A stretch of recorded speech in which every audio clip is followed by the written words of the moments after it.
Welcome to RSA Conference 2023. We're recording live from Broadcast Alley here in Moscone West. I'm your host, Mike Shima, and I'm here with Eve Mailer, CTO of FordRock. Welcome, Eve. Thank you very much.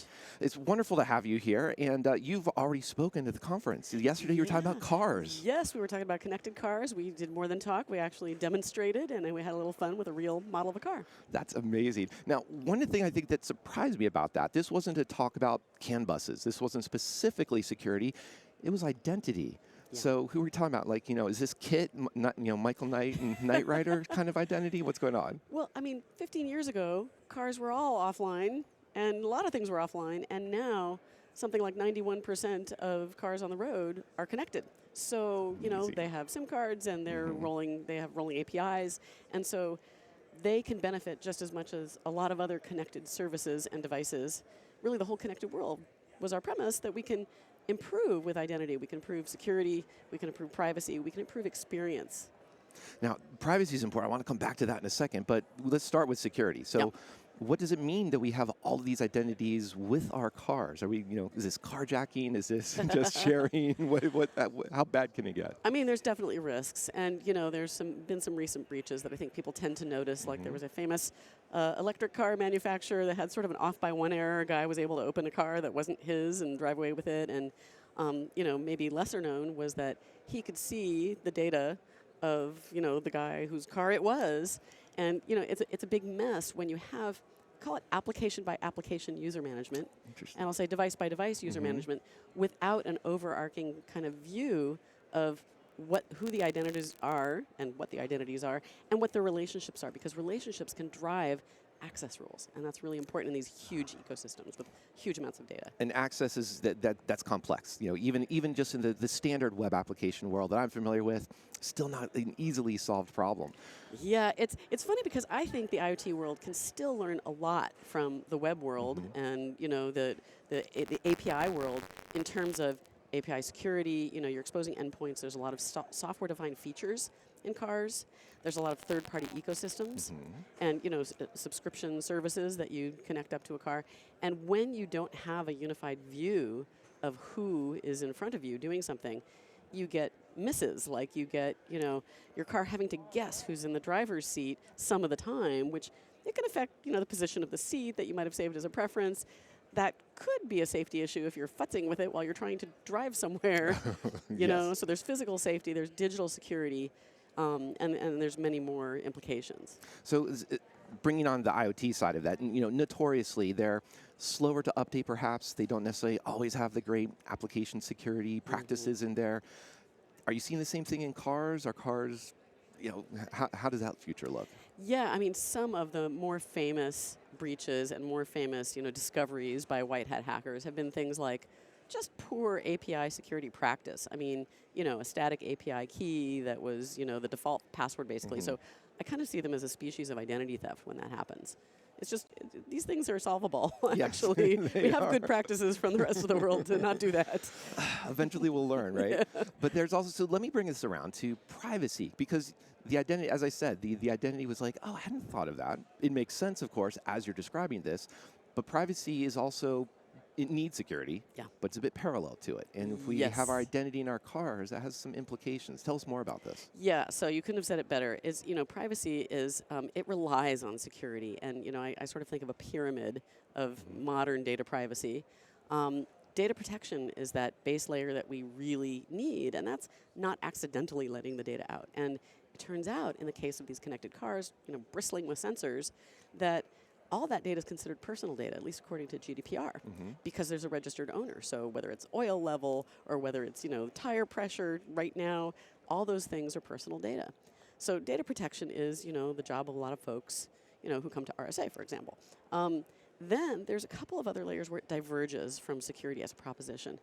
Data transparency. Are you able to tell your customer what it is you want to know about them, what it is you do know about them? There's certainly regulations around this, and there's increasingly societal forces that are forcing some of the regulations. People have sort of had enough. And then there's, on the tippy top of that, is data control. So you can tell people what you know about them, but if you don't give them a way to do something about it, you lose trustworthiness. So it's more than just a compliance issue. And a lot of these car manufacturers, as an example, just to continue with connected car, because I've been having so much fun with it recently, they need to give a luxurious experience. And part of that luxurious experience has to be trustworthiness around the data that you're giving to them in shovelfuls. Absolutely, yeah. Trust. It's good of you to keep repeating that word because that's extremely important. Yeah. And there's also often trust and safety. Yes. Two together. Yes. And in the world of smart things, physical safety really comes into it in ways that you might not have even thought of. If the experience is poor, actually, then it could have been because of a digital security issue. Could be a physical safety issue. I mentioned having some system fail. Like, if your transmission goes out, a lot of these things have software-defined features, and in these circumstances, especially, you need to degrade gracefully. And sometimes you need to fail open in a clever fashion, which is not something that, Security cybersecurity. doesn't like that. No, it doesn't like no. that. You have to be subtle about it. You have to be fine-grained about it. Actually, this is where AI can really play a role, right? Can help improve the access controls. It can help improve the authentication, all those signals that you're getting in to detect, who it is. And then you can make better decisions, and you can help that driver or whoever it is, just a retail customer, you can help them make better decisions. So this also has to be a large ecosystem, right? Because I think our identity isn't just in our car key. It's not just staying on our car, especially as we'll see subscriptions for heated seat warmers. Sorry, we don't have the heated seats today. Yeah. But but this is, tell us about how does this data come out of the car, and are car manufacturers, looking at this? Is this something new that they're learning as well? There's the business model aspect of it, which is a whole other conversation, right? There's the aspect, though, of what the architecture is when you have to kind of go chip to cloud. And, the ecosystem includes data from, all kinds of things built into the car, all kinds of third-party systems built into the car, whether it's Apple CarPlay or something else. True story, I was recently on a 10-hour drive, and I discovered that my subscription to navigation data, like traffic data and things like that, it was a trial subscription. We just got in the car, and it expired. And we're like, boy, we could really use this. The problem that we had was it took 3 failed attempts to sort of log into different systems, end up calling a customer service person, which is expensive for the company and frustrating for us. I was the passenger, I swear. And then the data couldn't be turned on for 24 hours, which was a little too late for us. So they missed an opportunity to make more money. They missed an opportunity to probably gather more data. We can say more about that. And we missed an opportunity to have up-to-date traffic data, which is kind of a safety thing. That's what it's there for. It is. And there's also a quality aspect to that, too, as you were saying, the experience. But let me come back to that comment you made just now about the data collection. So there is, how much are we seeing transparency? How much control do we see as us as consumers, as the drivers or passengers, of what the cars are collecting? And passengers are legit, stakeholders in this. We're not seeing the transparency that we'd like. Those societal and regulatory forces are having an effect. I have a German car, and it appears to try and adhere to GDPR, even though I'm here and so on, because they are, a data controller. And so I'm grateful for that opportunity to say, do not collect. But the number of times the interfaces have to come up to ask you, the whole kind of opt-in, opt-out equation is, it's imperfect, it's poorly applied oftentimes. And sometimes it's just not even done. There's a lot of data coming off that you just don't even know was collected, sold. Things like tire pressure as you drive, insurance companies like to know that if you're squealing around corners.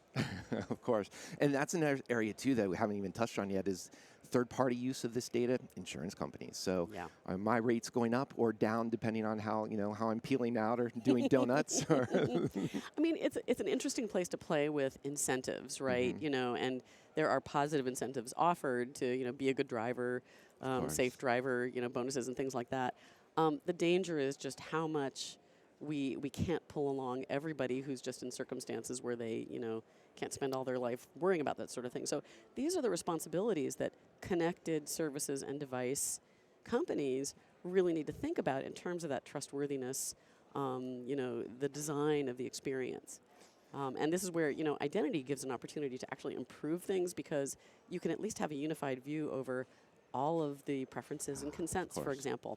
So you have a central way to actually manage that. And consents are like little authorization policies. So you have to store them, you have to respect them.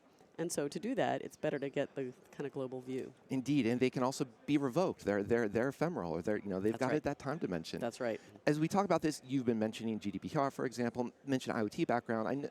Are there frameworks or are there certain things that you would point to so that car manufacturers, developers in these ecosystems can start looking to improve the security or privacy of this area? You know, every time an IoT framework comes out, and there were quite a few of them in the last few years, first thing I would do is search, they were all about security, and I would search for the word privacy. And I think maybe 1 in 10 probably had that word. And they often don't acknowledge the role of identity. And when you think about, you're going from smart sensors to gateways up to the cloud, you've got applications on top of that, and then you've got users on top of that. It's a pretty long chain, kind of. And it's hard if you're not all talking together. We were referring in our presentation at RSA about vehicle folks versus identity folks, like not talking. The business folks versus the identity folks. And the question always comes up. Well, where should that function live? And I really see it as it's kind of a shared service that needs to connect to the digital strategy of a company, even if the users that you're serving are not customers, consumers. They may be workforce. Those employees actually deserve a good experience too. And there's all the whole bring your own device, kind of bring your own everything. Yeah. But also those workforce identities are so powerful to attackers for getting access to all the other stuff. Easiest backdoor into a system. That's valid right. credentials. That's right. And we've seen some terrible breaches. We talked about connected car ones this week, but they're really everywhere, and you just see them have a huge blast radius when it's workforce kind of to consumer data. It's really bad. Yes, yeah. Blast radius, that's not what we want to see in physical devices and no. cars. No. Yeah, are we metaphorical about this blast? So you brought a car, had a great presentation yesterday. What can people look forward to in the future from you? You're going to continue with the cars, expanding into other vehicles? Yeah. I mean, the principles actually underlie every connected service and device. So we had some fun. We brought a little model of a car. It was fun. It was British racing green. We made things happen according to the access controls we were applying because of identity and relationships successfully. But really, it could be washing machines. It could be kind of regular old retail e-commerce. It could be really any connected service can benefit from that approach. Makes sense. Everything's collecting our identities, right? Probably good we defend that. Yes, absolutely. Eve, this was wonderful. We only had about 10 minutes, not 10 hours, but hopefully we navigated this topic quite well. Thank you. Next time. Thank you so much. Thank you very much, Eve. Thanks, everyone else. If you'd like to learn more about ForgeRock, visit securityweekly.com/ForgeRockRSAC. And stick around. We've got more on this live stream coming up.